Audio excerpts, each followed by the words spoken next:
안녕하세요. 저는 내를 건너서 숲으로 도서관에서 상주 작가로 일하고 있는 유수진 작가입니다. 저는 시인이고요. 시, 만학을, 동화를 쓰고 있습니다. 시문학 신인 우수 작품상을 수상했고요. 전북일보 신춘문예에서 저녁의 집이라는 시로 당선했습니다. 폭포라는 시로 제10회 제주 4.3 평화문학상을 수상한 바 있습니다. 저서로는 역사만화 사삼표류기, 글쓰기 입문서 선택받는 글쓰기, 아제르바이잔 구전동화, 태양의 사랑이 있습니다. 요즘은 동영상을 1.5배속, 2배속으로 보는 경우가 많은 듯 합니다. 그것이 시간을 절약하는 방법이라고 인식되는 모양이고 일견 그런 면이 있는 것도 사실이지요. 그런데 시인은 대개의 사람들이 1.5배속이나 2배속으로 보면서 걸어가는 하루를 0.8배속 또는 0.5배속으로 걷는 사람이 아닐까 그런 생각을 합니다. 그렇다고 제가 성격이 느긋하다는 것은 아닙니다. 매우 급한 면도 있고요. 완벽주의적인 면도 있어요. 좋게 말하면 꼼꼼하고 나쁘게 말하면 약간의 강박이라고 할 수 있겠지요. 그런데 시인은 일부러 그런 자신의 걸음을 늦추고 잠시 멈추어 보며 살피는 일을 하면서 걸어가는 사람입니다. 그것은 바로 세상에 대한 측은지심입니다. 천천히 보고 오래 보고 자세히 살피는 자세, 기꺼이 그렇게 하는 마음, 이것이 시인의 삶입니다. 시인은 그렇게 사는 사람입니다.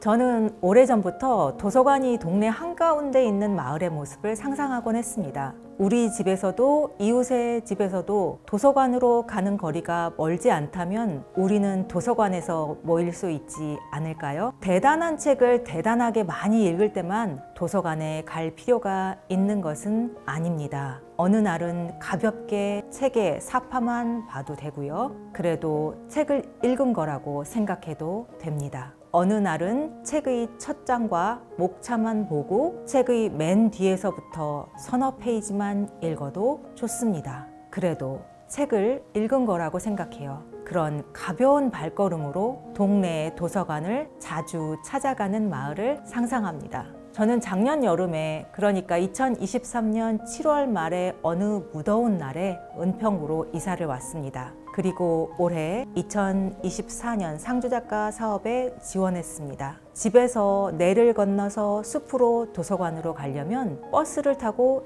2정거장만 가면 됩니다. 제가 꿈꾸는 도서관으로 출근하게 되어 매우 기쁩니다.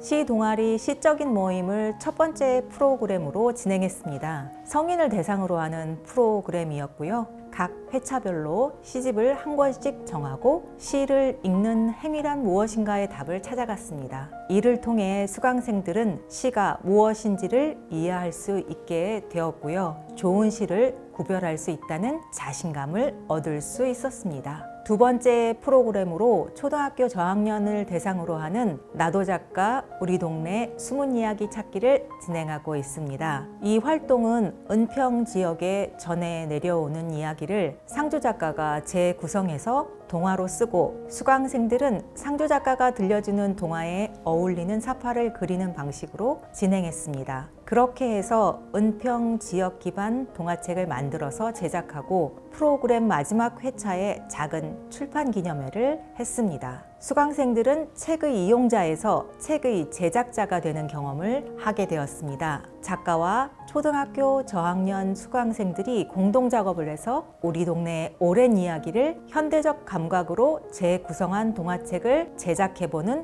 멋진 경험이었습니다. 수강생들이 책과 더 가까워지는 계기가 되었습니다. 세 번째 프로그램은 다른 듯 닮은 우리나라와 외국 동화 이야기라는 이름으로 진행 중이에요. 대상은 초등학교 고학년입니다. 제가 작년 2023년 한 해 동안 아제르바이잔 작가와 공동 작업을 해서 2024년 이른봄에 출간한 태양의 사랑이라는 동화집이 있습니다. 한국에 최초로 소개한 아제르바이잔 구전 동화집입니다. 매우 의미 있고 중요한 책이라고 할 수 있어요. 이 책에 소개한 이야기를 매개로 해서 외국 동화와 우리 구전 동화와는 어떻게 다르고 또 어떻게 닮았는지에 대해 이야기를 나눠보고 있습니다. 그러면서 자연스럽게 우리에게는 아직 조금 낯선 이슬람 문화, 아제르바이잔 문화에 대해서 알아보고 우리가 서로 얼마나 닮아 있기도 한지 살펴보고 있습니다.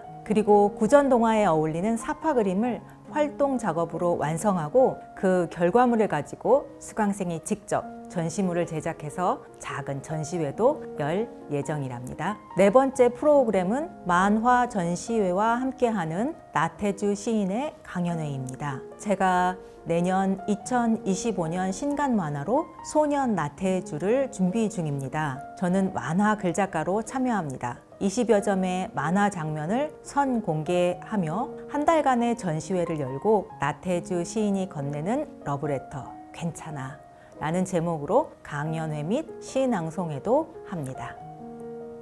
지금 2024년 9월 현재 소년 나태주의 1화와 2화의 그림 전시회가 진행되고 있습니다. 오셔서 많이 관람해 주세요. 6화의 한 장면에서는 첫눈이 펑펑 쏟아진 날 1년 만에 창고에서 세상 밖으로 나온 눈춧가래가 시인의 자전거와 대화를 나눕니다. 그들이 서로에게 건네는 말은 우리 마음에 전율을 일으키고 노년의 시인의 등을 바라보는 우리는 오늘 하루를 위로받을 수 있게 됩니다. 내년 2025년 신간 소년 나태주를 많이 사랑해 주세요. 동화적이고 환상적인 세계로 여러분을 초대합니다. 다섯 번째 프로그램은 시와 만화가 만났어요 라는 제목으로 찾아가는 도서관 행사로 진행할 예정입니다. 내를 건너서 숲으로 도서관 인근에는 도보 5분에서 10분 거리에 중학교 2개가 소재하고 있습니다. 저와 함께 작업한 2명의 만화가를 초청해서 인근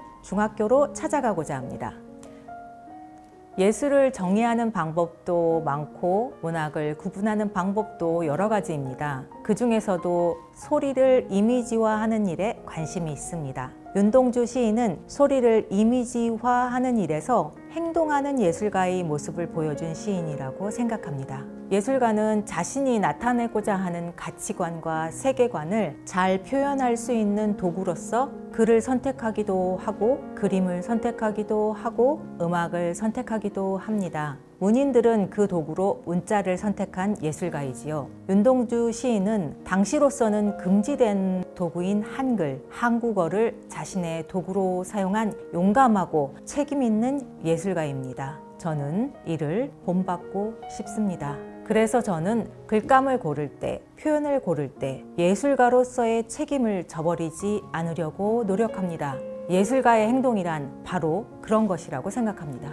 윤동주 시인의 시 중에서 좋아하는 시가 참 많습니다. 그런데 내숲도서관 상주작가로 와서 더 좋아진 시가 있습니다. 바로 새로운 길입니다. 매일 내를 건너는 기분으로 도서관에 출근하고 있거든요. 내를 건너야 숲으로 갈 수 있고 숲으로 가야 고개를 넘어서 마을로 가게 된다는 걸 윤동주 시인이 새로운 길이라는 시에서 말해주고 있습니다. 내숲도서관으로의 출근은 제게 내를 건너서 숲으로 가는 새로운 길입니다. 새로운 길, 윤동주. 내를 건너서 숲으로, 고개를 넘어서 마을로, 어제도 가고 오늘도 갈 나의 길, 새로운 길. 민들레가 피고 까치가 날고 아가씨가 지나고 바람이 일고 나의 길은 언제나 새로운 길. 오늘도 내일도 내를 건너서 숲으로, 고개를 넘어서 마을로.